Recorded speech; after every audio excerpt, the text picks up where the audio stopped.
മോള് 2 ദിവസം കൂടി വന്നാൽ അടുത്ത ആഴ്ച ഡേറ്റിന് കൊടുത്ത് നമുക്ക് ടെസ്റ്റിന് പോവാം. ഇപ്പോൾ നല്ല ക്ലിയറാ. സൂസി ചേച്ചി, ആ കോളേജ് പടി കഴിഞ്ഞിട്ട് കയറിക്കോ. ഓ എൻ്റെ തങ്കൻ ചേട്ടാ, എനിക്ക് വലിയ ധൃതിയൊന്നുമില്ല. നാളെ ആണേലും മതി. റോഡൊക്കെ തെന്നിത്തെറിച്ച് കിടക്കണ കണ്ടോ? ബെസ്റ്റ്. എന്നാൽ ലിസി ചേച്ചി വാ. എനിക്കൊരു മേലായ്ക പോലെ ആശാനെ, മൂടില്ല. എന്നാ പിന്നെ നിങ്ങൾ എന്തിനാ വരുന്നേ? വീട്ടിൽ ഇരുന്ന 100 കൂട്ടം പണിയാ എൻ്റെ തങ്കൻ ചേട്ടാ. ഞങ്ങൾ ഇച്ചിരി പയ്യെ പഠിച്ചോളാം. ചേട്ടാ, എന്നാ പിന്നെ അവരുടെ ടൈം കൂടെ ഞാൻ എടുത്തോട്ടെ. ആ വിട്. കോളേജ് പടി കഴിഞ്ഞാൽ 5 രൂപയുടെ പലചരക്കട തുടങ്ങിയിട്ടുണ്ട്. മോൾ അങ്ങോട്ട് വിട്.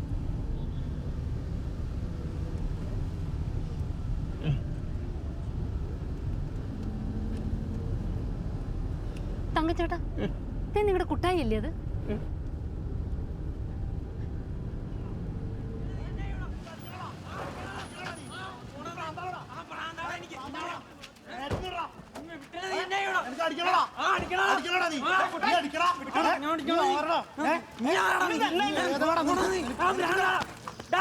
നീ എന്നെ കുറിച്ച് അവളെ കുറിച്ച് എന്തെങ്കിലും എഴുതോ വരയ്ക്കോ ചെയ്താലാ മുട്ടാലെ അടിച്ച ഞാൻ പൊട്ടിക്കും. നിങ്ങളെ പറ്റിയാ ആരാണ് പറഞ്ഞേ? എനിക്ക് ഇഷ്ടമുള്ള ഒരു പടം വരയ്ക്കാൻ പാടില്ല.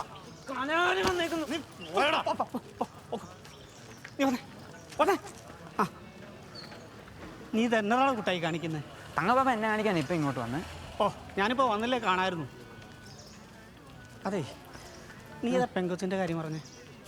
അതിൻ്റെ ഒരു ഫ്രണ്ടാണ്. ആ, നീ ആ കടയിൽ കയറി വല്ലതും കഴിച്ചോണ്ടിരുന്നോ? ഞാനിതേ ഇവരെ വിട്ടിട്ട് പോകാം. പോകാം.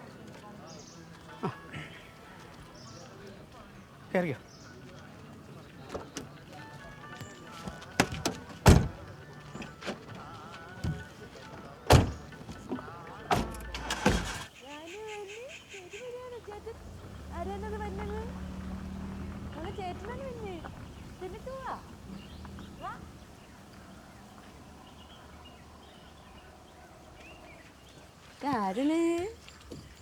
ചേട്ടൻ കുഞ്ഞിപ്പെണ്ണപ്പ വന്നു. ചേട്ടന്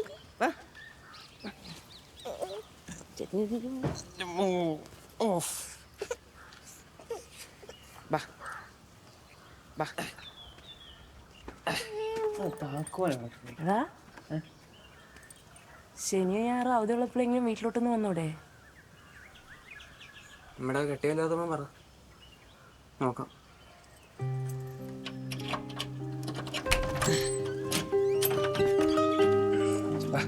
നീനെ കാണിച്ചേനെ.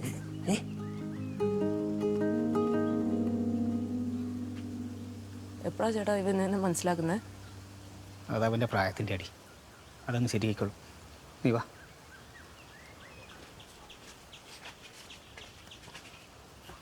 ഒരു പാർട്ടി പ്രവർത്തകൻ എന്ന നിലയിലും ഉത്തരവാദിത്വപ്പെട്ട പദവി വഹിക്കുന്ന ഒരു വ്യക്തി എന്ന നിലയിലും തുടക്കം മുതൽക്കേ തന്നെ നമ്മുടെ ഈ സ്ഥാനാർത്ഥി നിർണയവുമായി ബന്ധപ്പെട്ട എൻ്റെ എതിർപ്പുകൾ ഞാൻ പ്രകടിപ്പിച്ചിട്ടുള്ളതാണ്. പാർട്ടി മതത്തിലേക്ക് ചുരുങ്ങുന്നു, യുവാക്കളുടെ പ്രാതിനിധ്യക്കുറവ് തുടങ്ങിയ കാര്യഗൗരവമുള്ള വിഷയങ്ങൾ നമ്മൾ നമ്മുടെ ഈ സ്ഥാനാർത്ഥി പ്രഖ്യാപനവുമായി ബന്ധപ്പെട്ട് ചർച്ചയ്ക്കെടുത്തിട്ടുള്ളതാണ്.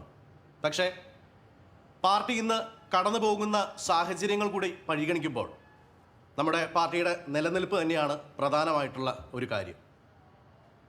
അതുകൊണ്ട് തന്നെ എന്ത് വില കൊടുത്തും 3-ാം വാർഡിലെ സീറ്റ് ഉറപ്പിക്കുക എന്നതാണ് പാർട്ടിയുടെ പരമപ്രധാനമായിട്ടുള്ള ഇപ്പോഴത്തെ ലക്ഷ്യം. നമ്മുടെ തിരഞ്ഞെടുപ്പുമായിട്ട് ബന്ധപ്പെട്ട മറ്റു കാര്യങ്ങൾ സംസാരിക്കുന്നതിനായിട്ട് സഖാവ് രവിയേട്ടൻ ഇവിടെയുണ്ട്. രവിയേട്ടൻ.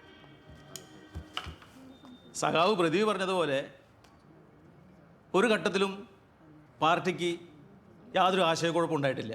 ഇവിടെ പലർക്കും അറിയില്ലെങ്കിലും നമ്മുടെ മാത്യു സാറിൻ്റെ പിതാവ് ദേവസ് ചേട്ടൻ അന്ന് അടിയന്തരാവസ്ഥ കാലത്തുണ്ടായിരുന്ന അനീതികൾക്ക് കൂടെ സ്വന്തം പ്രസ്ഥാനത്തെ ഉപേക്ഷിച്ച് നമ്മോടൊപ്പം ചേർന്ന ആളാണ്. അന്ന് അദ്ദേഹത്തിൻ്റെ പാർട്ടിയിലേക്കുള്ള വരവ് തന്നെ ഒട്ടനവധി UDPക്കാരെ നമ്മളിലേക്ക് എത്തിച്ചിട്ടുമുണ്ട്. 2.5 പതിറ്റാണ്ടോളം കാലം നമ്മുടെ സർവീസ് സഹകരണ ബാങ്കിൽ സേവനമനുഷ്ഠിച്ച മാത്യു സാറിൻ്റെ സഹായ സന്നദ്ധത ഇവിടെ അറിയാത്തവരാരും തന്നെ ഉണ്ടാവില്ല. അപ്പോൾ ഇത്രത്തോളം നല്ലൊരു സ്ഥാനാർത്ഥിയെ നമുക്ക് വേറെ കിട്ടാനുമില്ല. താനും നിങ്ങളെല്ലാവരുടെയും അനുഭവത്തോടു കൂടി തന്നെ നമ്മുടെ 3-ാം വാർഡിലെ CRPയുടെ സ്വതന്ത്ര സ്ഥാനാർത്ഥിയായ മാത്യു സാറിനെ 2 വാക്ക് സംസാരിക്കുന്നതിന് വേണ്ടി ഞാൻ ക്ഷണിക്കുകയാണ്. മാത്യു സാറേ, 2 വാക്ക്.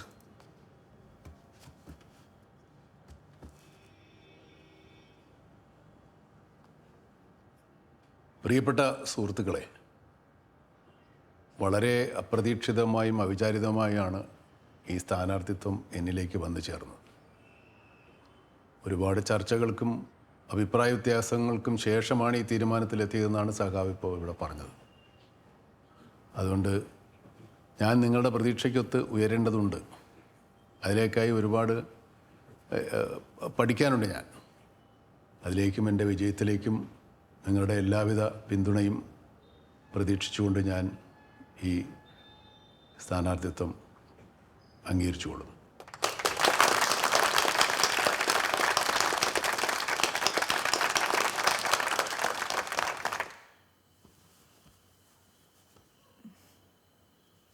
ഇലക്ഷൻ്റെ കാര്യമൊക്കെ ഏതാണ്ട് ഉറപ്പിച്ച മട്ട. പവനൊക്കെ എന്നാ തോന്നണേ? നല്ല കാര്യമല്ലേ മാത്യു, അതിന് കറക്റ്റായിരിക്കുന്നേ. ഒന്നുമില്ലേലും സഹകരണ ബാങ്കിലിരുന്ന് റിസ്ക് എടുത്ത് ആൾക്കാർക്ക് ഉപകാരം ചെയ്യുന്ന അത്ര പാടൊന്നുമില്ല ഇതിന്. അവൾ വന്നിട്ട് പെട്ടെന്ന് പോയല്ലോ. ഓക്കെ അല്ലേ? അവൾക്കെന്നാ കുഴപ്പം? കോളേജിൽ എന്തോ ഫെസ്റ്റ് നടക്കുന്നു, അതാ ഇന്ന് തന്നെ പോയെ.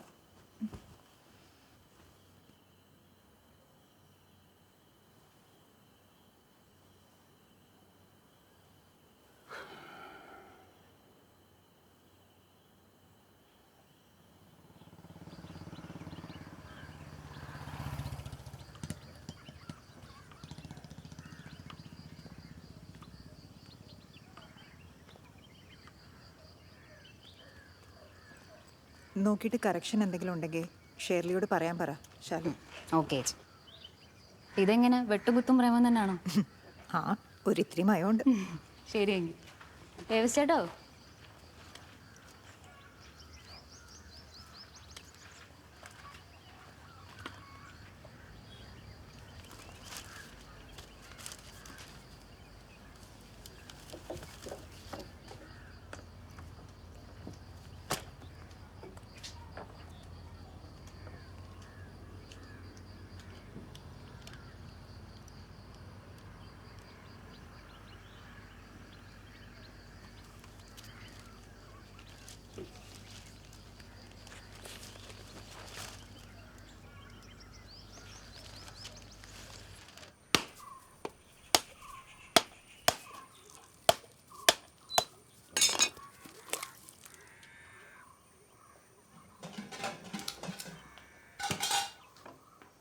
ഇലക്ഷൻ വർക്കൊക്കെ പയ്യെന്ന് മുതലങ്ങ് തുടങ്ങും.